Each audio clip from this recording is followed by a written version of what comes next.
নমস্কাৰ সকলোকে আমাৰ অন্য এটা ভিডিঅ'লৈ স্বাগতম জনালোঁ। মই হৈছোঁ পবিত্ৰ বৰা আৰু আপোনালোকে চাই আছে ষ্টাডি উইথ পবিত্ৰ। আজিৰ ভিডিঅ'টো আমি এদিৰে grade 3 grade 4 Assam police SI সমূহ পৰীক্ষাত আহিব পৰাকৈ কিছুমান ইম্পৰ্টেণ্ট কুৱেশ্যন লৈ আহিছোঁ। গতিকে সকলোৱে ভিডিঅ'টো শেষলৈকে চাব। যিসকলে আমাৰ চেনেলটো এতিয়াও ছাবস্ক্ৰাইব কৰা নাই সেইসকলে চেনেলটো ছাবস্ক্ৰাইব কৰি বন্ধু বান্ধৱীৰ সৈতে শ্বেয়াৰ কৰি দিব। আজিৰ ভিডিঅ'টোত আমি অসমৰ বিভিন্ন দিশত প্ৰথম অসমীয়াসকলৰ ওপৰত যিহেতু কুৱেশ্যন আহি থকা দেখা যায় এক্সামসমূহত ওপৰত, গতিকে আমি তাৰ ওপৰত কুৱেশ্যনসমূহ লৈ আহিছোঁ। আমি কুৱেশ্যনসমূহ অসমীয়াৰ বুকখনৰ পৰা লৈ আহিছোঁ। গতিকে সকলোৱে ভিডিঅ'টো শেষলৈকে চাব। যিসকলে আমাৰ চেনেলটো ছাবস্ক্ৰাইব কৰা নাই ছাবস্ক্ৰাইব কৰি দিব। তেন্তে কুৱেশ্যনসমূহৰ মাজলৈ যাব বিচাৰিছোঁ। আজিৰ প্ৰথম কুৱেশ্যনটো সুধিছে, অৰ্জুন বঁটা বিজয়ী প্ৰথম অসমীয়া কোন? অৰ্জুন বঁটা বিজয়ী প্ৰথম অসমীয়া কোন সুধিছে। ইয়াৰ ৰাইট এনচাৰটো হৈছে অপশ্যন বি, ভোগেশ্বৰ বৰুৱা। ভোগেশ্বৰ বৰুৱা হৈছে অৰ্জুন বঁটা বিজয়ী প্ৰথম অসমীয়া।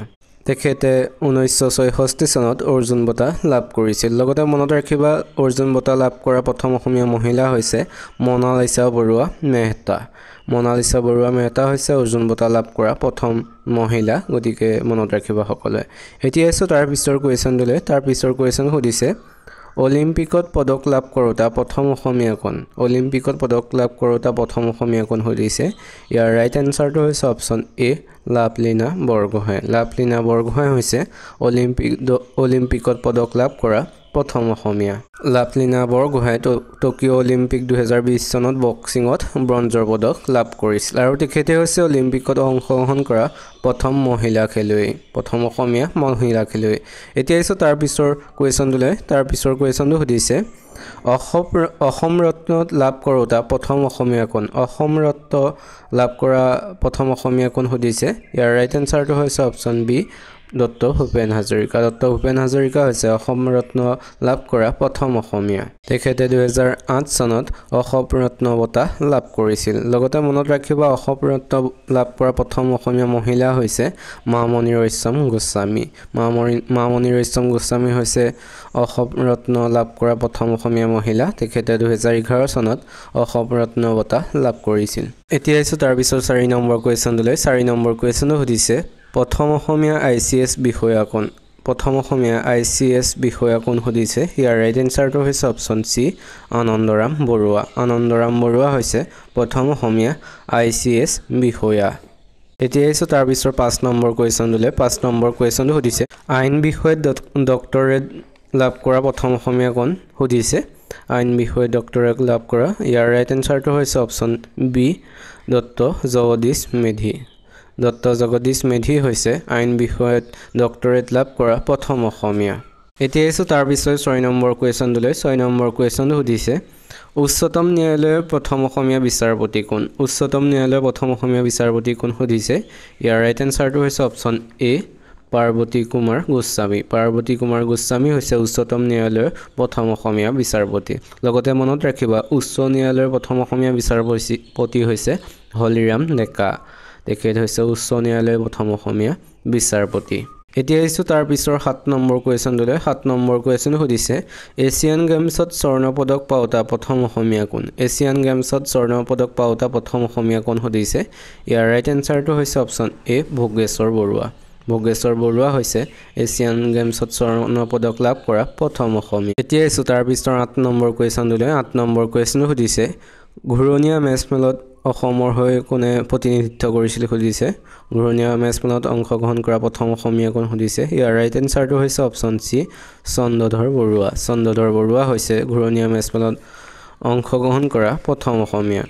লণ্ডনত যি ঘূৰণীয়া মেচমেল 1930 চনত অনুষ্ঠিত হৈছিল, সেই ঘূৰণীয়া মেচমেলত অসমৰ হৈ চন্দ্ৰধৰ বৰুৱাই অংশগ্ৰহণ কৰিছিল, অৰ্থাৎ তেখেত প্ৰতিনিধি আছিল। এতিয়া আহিছোঁ তাৰ পিছৰ 9 নম্বৰ কুৱেশ্যনটোলৈ। 9 নম্বৰ কুৱেশ্যনো সুধিছে, ডাক টিকটত স্থান লাভ কৰোঁতা প্ৰথম অসমীয়া কোন? ডাক টিকটত স্থান লাভ কৰা প্ৰথম অসমীয়া কোন সুধিছে। ইয়াৰ ৰাইট এনচাৰটো হৈছে অপশ্যন ডি, লক্ষ্মীনাথ বেজবৰুৱা। লক্ষ্মীনাথ বেজবৰুৱা হৈছে ডাক টিকটত স্থান লাভ কৰোঁতা প্ৰথম অসমীয়া। এতিয়া আহিছোঁ তাৰ পিছৰ 10 নম্বৰ কুৱেশ্যনটোলৈ। 10 নম্বৰ কুৱেশ্যনো সুধিছে, দাদা চাহেব ফাল্কে বঁটা লাভ কৰোঁতা প্ৰথম অসমীয়া কোন? দাদা চাহেব ফাল্কে বঁটা লাভ কৰোঁতা প্ৰথম অসমীয়া কোন সুধিছে। ইয়াৰ ৰাইট এনচাৰটো হৈছে অপশ্যন এ, ভূপেন হাজৰিকা। ডক্টৰ ভূপেন হাজৰিকা হৈছে দাদা চাহেব ফাল্কে বঁটা লাভ কৰোঁতা প্ৰথম অসমীয়া তেখেতে 1992 চনত দাদা চাহেব ফাল্কে বঁটা লাভ কৰিছিল এতিয়া এসো তাৰ পিছৰ 11 নম্বৰ কোৱেশ্চনলৈ 11 নম্বৰ কোৱেশ্চন সুধিছে পদ্মভূষণ সন্মান লাভ কৰোতা প্ৰথম অসমীয়া কোন পদ্মভূষণ লাভ কৰোতা প্ৰথম অসমীয়া কোন সুধিছে ইয়াৰ ৰাইট এনসাৰটো হৈছে অপচন বি অমিয় কুমাৰ দাস হৈছে পদ্মভূষণ সন্মান লাভ কৰোতা প্ৰথম অসমীয়া তেখেতে 1963 চনত পদ্মভূষণ সন্মান লাভ কৰিছিল লগতে মনত ৰাখিবা পদ্মভূষণ সন্মান লাভ কৰোতা প্ৰথম অসমীয়া মহিলা হৈছে পুষ্পলতা দাসে 1999 চনত পদ্মভূষণ সন্মান লাভ কৰিছিল এতিয়া এসো তাৰ পিছত 12 নম্বৰ কোৱেশ্চনলৈ 12 নম্বৰ কোৱেশ্চন সুধিছে পদ্মশ্ৰী সন্মান লাভ কৰোতা প্ৰথম অসমীয়া কোন পদ্মশ্ৰী সন্মান লাভ কৰোতা প্ৰথম অসমীয়া কোন সুধিছে ইয়াৰ ৰাইট এনসাৰটো হৈছে অপচন সি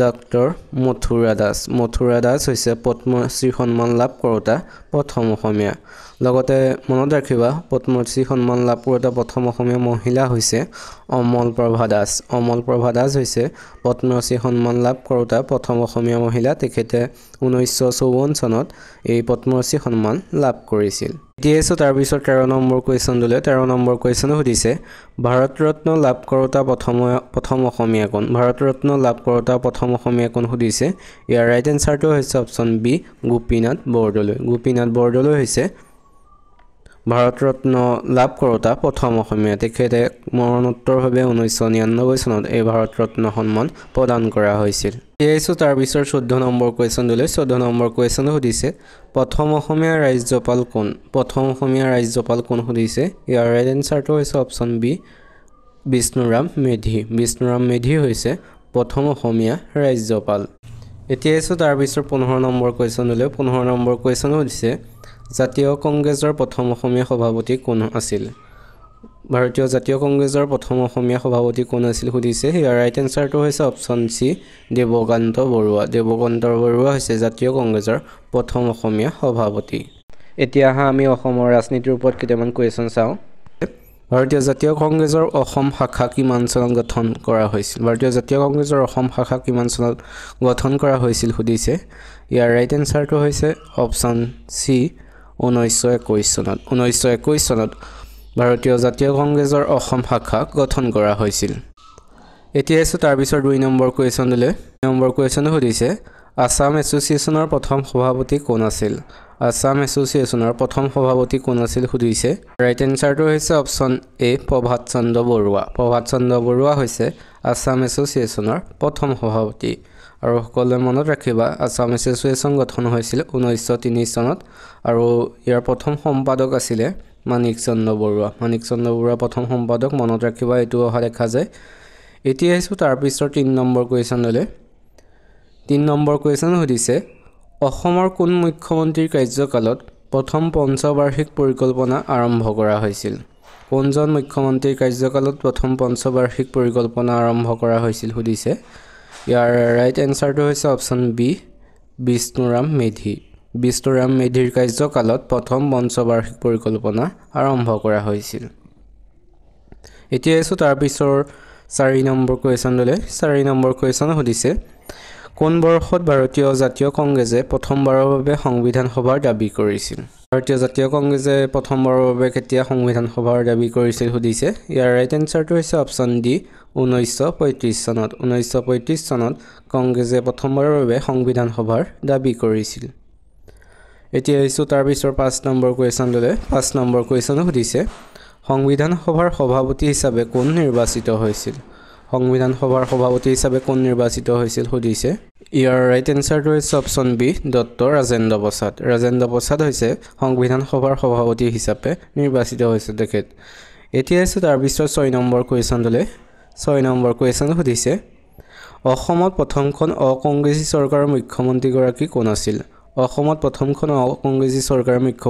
আছিল সুধিছে ইয়াৰ ৰাইট এনসাৰটো হৈছে অপচন এ গোলাপ বৰবৰা হৈছে অসমত প্ৰথমখন অকংগ্ৰেছী চৰকাৰৰ মুখ্যমন্ত্ৰী এতিয়া এসো তাৰ পিছৰ 7 নম্বৰ কোৱেশ্চনলৈ 7 নম্বৰ কোৱেশ্চন সুধিছে ভাৰতীয় সংবিধান ৰচনা উপসমিতিত সদস্য হোৱা প্ৰথমগৰাকী অসমীয়া ব্যক্তি কোন ভাৰতীয় সংবিধান ৰচনা উপসমিতিত সদস্য হোৱা প্ৰথমগৰাকী অসমীয়া ব্যক্তি কোন সুধিছে ইয়াৰ ৰাইট এনসাৰটো হৈছে অপচন সি সৈয়দ মহম্মদ সাদুল্লাহ।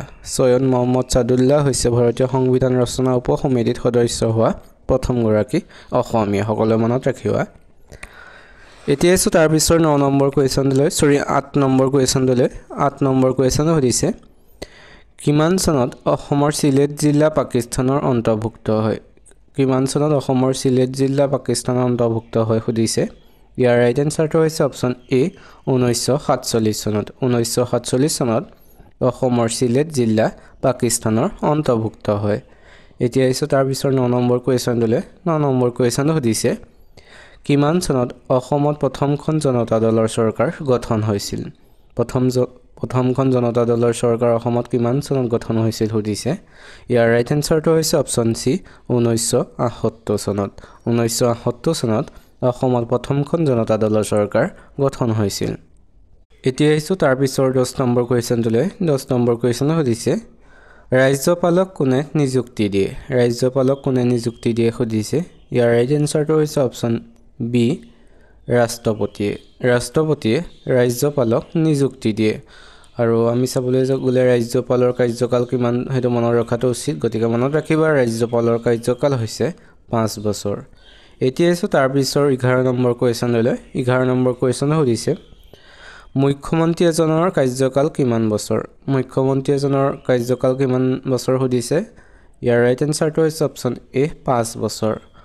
মুখ্যমন্ত্ৰী এজনৰ কাৰ্যকাল হৈছে 5 বছৰ। 5 বছৰৰ বাবে এজন মুখ্যমন্ত্ৰী নিৰ্বাচিত হয় আৰু মুখ্যমন্ত্ৰীক ৰাজ্যপালে নিযুক্তি দিয়ে। এইটো মনত ৰাখিবা, মুখ্যমন্ত্ৰীক ৰাজ্যপালে নিযুক্তি প্ৰদান কৰে।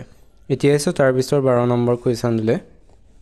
12 নম্বৰ কুৱেশ্যন সুধিছে, অসম বিধানসভাৰ প্ৰথমখন অধিৱেশন ক'ত অনুষ্ঠিত হৈছিল? অসম বিধানসভাৰ প্ৰথমখন অধিৱেশন ক'ত অনুষ্ঠিত হৈছিল সুধিছে। ইয়াৰ ৰাইট এনচাৰটো হৈছে অপশ্যন বি শ্বিলঙত। শ্বিলঙত অসম বিধানসভাৰ প্ৰথমখন অধিৱেশন অনুষ্ঠিত হৈছিল আৰু চনটো সকলোৱে মনত ৰাখিবা 1937 চনৰ 7 এপ্ৰিলত।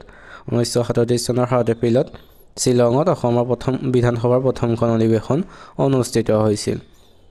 এতিয়া আহিছোঁ তাৰপিছৰ 13 নম্বৰ কুৱেশ্যনটোলৈ। 13 নম্বৰ কুৱেশ্যন সুধিছে, অসম বিধানসভাৰ প্ৰথম অধ্যক্ষ কোন? অসম বিধানসভাৰ প্ৰথম অধ্যক্ষ কোন সুধিছে। ইয়াৰ ৰাইট এনচাৰটো হৈছে অপশ্যন এ বসন্ত কুমাৰ দাস। বসন্ত কুমাৰ দাস হৈছে অসম বিধানসভাৰ প্ৰথম অধ্যক্ষ। এতিয়া আহক তাৰপিছৰ 14 নম্বৰ কুৱেশ্যনটোলৈ যাওঁ। 14 নম্বৰ কুৱেশ্যন সুধিছে, উচ্চ ন্যায়ালয়ৰ প্ৰথম অসমীয়া বিচাৰপতি কোন?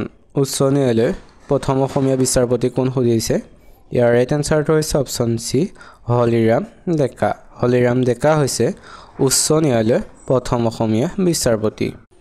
এতিয়া আছে তাৰপিছৰ 15 নম্বৰ কুৱেশ্যনলৈ। 15 নম্বৰ কুৱেশ্যন সুধিছে, উচ্চতম ন্যায়ালয়ৰ প্ৰথম অসমীয়া বিচাৰপতি কোন? আমি উচ্চ ন্যায়ালয়টো গম পালোঁ হলিৰাম ডেকা। তাৰপিছৰটো সুধিছে উচ্চতম ন্যায়ালয়ৰ প্ৰথম অসমীয়া বিচাৰপতি কোন? ইয়াৰ ৰাইট এনচাৰটো হৈছে অপশ্যন এ পাৰ্বতী কুমাৰ গোস্বামী। পাৰ্বতী কুমাৰ গোস্বামী হৈছে উচ্চতম ন্যায়ালয়ৰ প্ৰথম অসমীয়া বিচাৰপতি। এতিয়া আহিছোঁ তাৰপিছৰ 16 নম্বৰ কুৱেশ্যনলৈ। 16 নম্বৰ কুৱেশ্যন সুধিছে, জাতীয় কংগ্ৰেছৰ প্ৰথম অসমীয়া সভাপতি কোন? জাতীয় কংগ্ৰেছৰ প্ৰথম অসমীয়া সভাপতি কোন সুধিছে। ইয়াৰ ৰাইট এনচাৰটো হৈছে অপশ্যন বি দেৱকান্ত বৰুৱা। দেৱকান্ত বৰুৱা হৈছে জাতীয় কংগ্ৰেছৰ প্ৰথম অসমীয়া সভাপতি। এতিয়া তাৰপিছৰ 17 নম্বৰ কুৱেশ্যনটোলৈ চাওঁ। 17 নম্বৰ কুৱেশ্যন সুধিছে, সংবিধানৰ খচৰা প্ৰস্তুত সমিতিৰ অধ্যক্ষ কোন আছিল?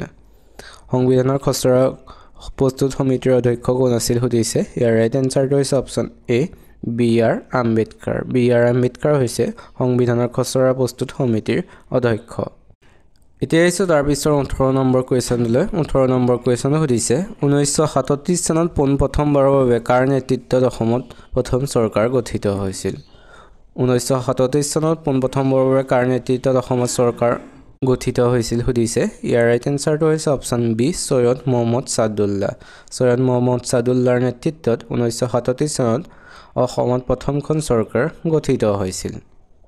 এতিয়া তাৰপিছৰ 19 নম্বৰ কুৱেশ্যনলৈ যাব বিচাৰিছোঁ। 19 নম্বৰ কুৱেশ্যন সুধিছে, অসম বিধানসভা কোনটো বছৰৰ পৰা প্ৰথমবাৰৰ বাবে 126খন সদস্যৰ সভাৰূপে পৰিচিত হৈছিল? অসম বিধানসভাৰ 126জন সদস্যৰ বিধানসভাৰূপে কেতিয়া পৰিচিত হৈছিল সুধিছে। ইয়াৰ ৰাইট এনচাৰটো হৈছে অপশ্যন এ 1972 চনত 1972 চনত 126 জন সদস্যৰ বিধানসভাৰ ৰূপে পৰিচিত হৈছিল অসম বিধানসভা। এতিয়া এসো আজিৰ 20 নম্বৰ কুৱেশ্যনলৈ 20 নম্বৰ কুৱেশ্যন সুধিছে কোনে গোপীনাথ বৰদলৈক লোকপ্ৰিয় উপাধি প্ৰদান কৰিছিল কোনে গোপীনাথ বৰদলৈক লোকপ্ৰিয় উপাধি প্ৰদান কৰিছিল সুধিছে ইয়াৰ ৰাইট এনসাৰটো হৈছে অপচন সি জয়ৰাম দাস দৌলতৰাম জয়ৰাম দাস দৌলতৰামে গোপীনাথ বৰদলৈক লোকপ্ৰিয় উপাধি প্ৰদান কৰিছিল। তোমালোকে আজিৰ ভিডিঅ'টো চাই কেনেকুৱা পাইছা সকলোৱে কমেণ্ট কৰি জনাবা। যদি ভাল পাইছা তেনেহ'লে ভিডিঅ'টোত এটা লাইক কৰি চেনেলটো সাবস্ক্ৰাইব কৰি বন্ধু বান্ধৱীৰ সৈতে শ্বেয়াৰ কৰি দিবা। এতিয়া তাৰ পিছৰ 21 নম্বৰ কুৱেশ্যনলৈ যাওঁ। 21 নম্বৰ কুৱেশ্যন সুধিছে অসমত প্ৰথম ৰাষ্ট্ৰপতি শাসন কিমান চনত জাৰি কৰা হৈছিল অসমত প্ৰথম ৰাষ্ট্ৰপতি শাসন কিমান চনত জাৰি কৰা হৈছিল সুধিছে ইয়াৰ ৰাইট এনসাৰটো হৈছে অপচন বি 1979 চনত 1979 চনত অসমত প্ৰথমবাৰৰ বাবে ৰাষ্ট্ৰপতিৰ শাসন জাৰি হৈছিল। এতিয়া এসো তাৰ পিছৰ 22 নম্বৰ কুৱেশ্যনলৈ 22 নম্বৰ কুৱেশ্যন সুধিছে উত্তৰ পূব পৰিষদৰ মুখ্য কাৰ্যালয় ক'ত অৱস্থিত উত্তৰ পূব পৰিষদৰ মুখ্য কাৰ্যালয় ক'ত অৱস্থিত সুধিছে ইয়াৰ ৰাইট এনসাৰটো হৈছে অপচন এ শ্বিলঙত উত্তৰ পূব পৰিষদৰ মুখ্য কাৰ্যালয় অৱস্থিত।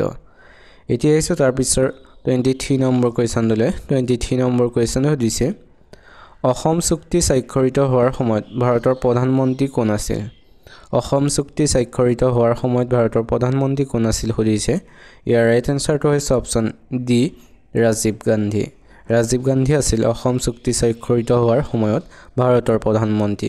আৰু অসম চুক্তি কেতিয়া স্বাক্ষৰিত হৈছিল সকলোৱে মনত ৰাখিবা 1985 চনত 1985 চনত অসম চুক্তি স্বাক্ষৰিত কৰি হৈছিল আৰু সেই সময়ত ভাৰতৰ প্ৰধানমন্ত্ৰী আছিল ৰাজীৱ গান্ধী।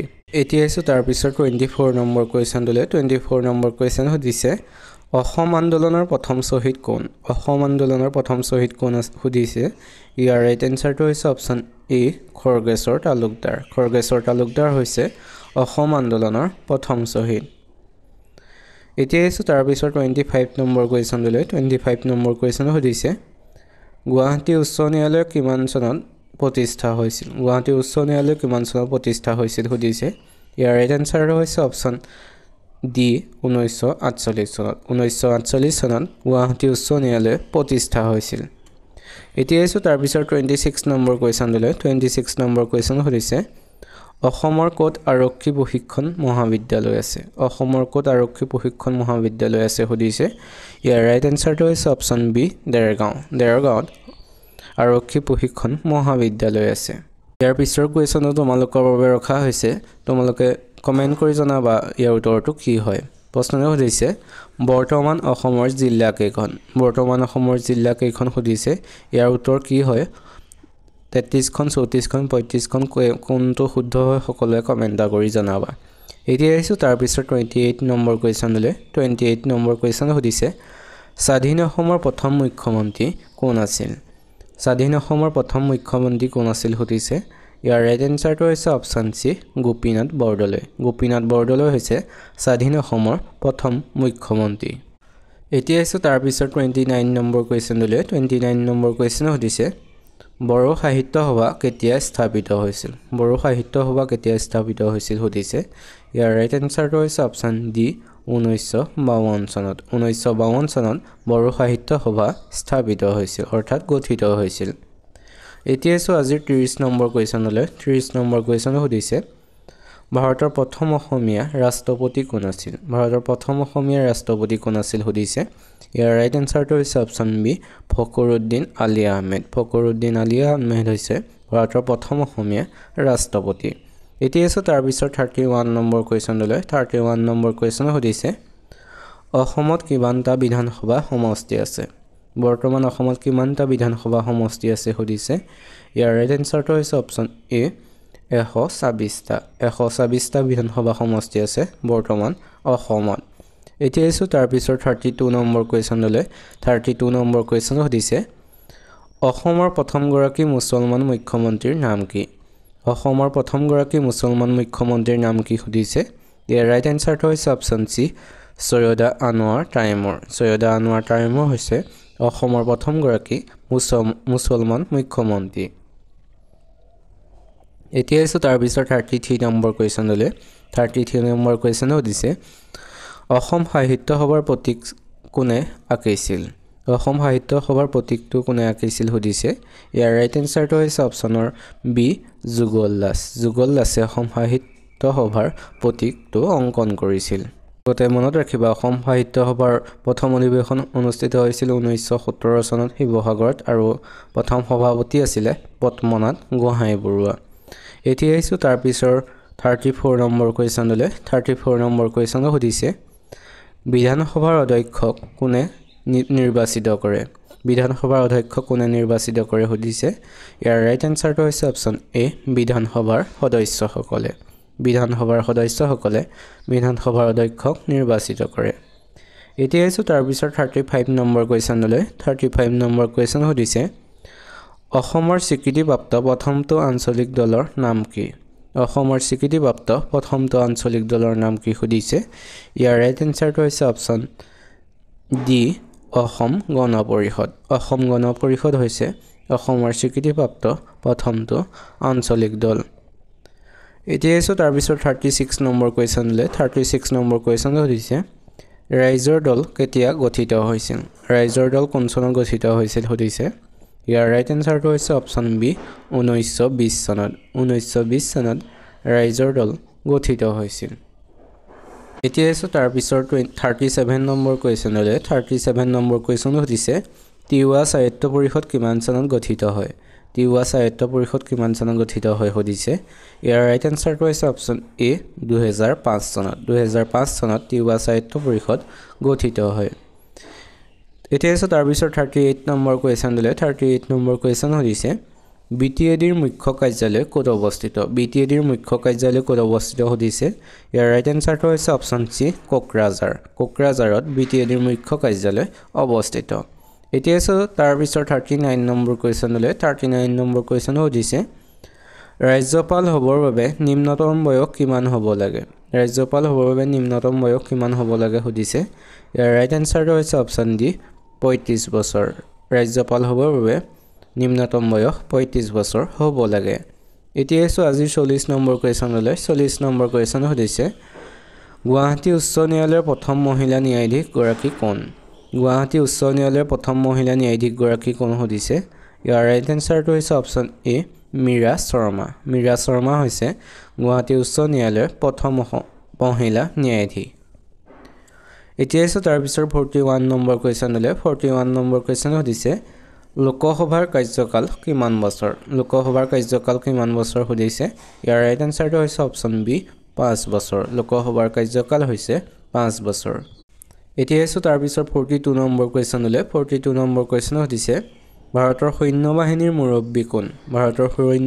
মুৰব্বী কোন সুধিছে ইয়াৰ ৰাইট এনসাৰটো হৈছে অপচন সি ৰাষ্ট্ৰপতি ভাৰতৰ ৰাষ্ট্ৰপতি হৈছে ভাৰতৰ সৈন্য বাহিনীৰ মুৰব্বী এতিয়া আছে তাৰ পিছৰ 43 নম্বৰ কোৱেশ্যনলৈ 43 নম্বৰ কোৱেশ্যন সুধিছে তলৰ কোনটো অনুচ্ছেদ মতে জম্মু আৰু কাশ্মীৰক সুকীয়া মৰ্যাদা প্ৰদান কৰা হয় সুধিছে ইয়াৰ ৰাইট এনসাৰটো হৈছে অপচন এ 370 অনুচ্ছেদে অনুসৰি জম্মু আৰু কাশ্মীৰক সুকীয়া মৰ্যাদা প্ৰদান কৰা হয় এতিয়া আছে তাৰ পিছৰ 44 নম্বৰ কোৱেশ্যনলৈ 44 নম্বৰ কোৱেশ্যন সুধিছে ৰাষ্ট্ৰসংঘৰ মুখ্য কাৰ্যালয় ক'ত অৱস্থিত সুধিছে ইয়াৰ ৰাইট এনসাৰটো হৈছে অপচন সি নিউয়ৰ্কত ৰাষ্ট্ৰসংঘৰ মুখ্য কাৰ্যালয় অৱস্থিত এতিয়া আহিছো আজিৰ শেষৰ কোৱেশ্যনলৈ শেষৰ 45 নম্বৰ কোৱেশ্যন সুধিছে তলৰ কোনখন ৰাজ্যৰ ৰাজ্যসভালৈ সৰ্বোচ্চ সংখ্যক সদস্য নিৰ্বাচিত কৰি পঠিয়ায় সুধিছে ইয়াৰ ৰাইট এনসাৰটো হৈছে অপচন এ উত্তৰ প্ৰদেশে ৰাজ্যসভালৈ সৰ্বোচ্চ সংখ্যক সদস্য নিৰ্বাচন কৰি পঠিয়ায় এইকেইটা আছিল আজিৰ কোৱেশ্যন এই 45টা কোৱেশ্যনৰ ভিতৰত তোমালোকে কিমানটা শুদ্ধ উত্তৰ কৰিলে সকলোৱে কমেণ্ট কৰি জনাব আৰু কেনেকুৱা পালা কমেণ্ট কৰি জনাবলৈ নাপাহৰিবা যদি এতিয়ালৈকে যিসকলে চেনেলটো ছাবস্ক্ৰাইব কৰা নাই সেইসকলে চেনেলটো ছাবস্ক্ৰাইব কৰি বন্ধু বান্ধৱীৰ সৈতে শ্বেয়াৰ কৰি দিবা আৰু এনেদৰে টপিক ৱাইজত কুৱেশ্যনসমূহ লাগে নে নালাগে সকলোৱে কমেণ্ট কৰি জনাবা ইয়াৰ পিছত আমি তেনেদৰে কুৱেশ্যনসমূহ আনিবলৈ চেষ্টা কৰিম গতিকে সকলোৱে ভিডিঅ'টো লাইক কৰিবা আৰু চেনেলটো ছাবস্ক্ৰাইব কৰি নটিফিকেশ্যনটো অন কৰি থবা তেন্তে আজিলৈ ভিডিঅ'টো ইমানেই ধন্যবাদ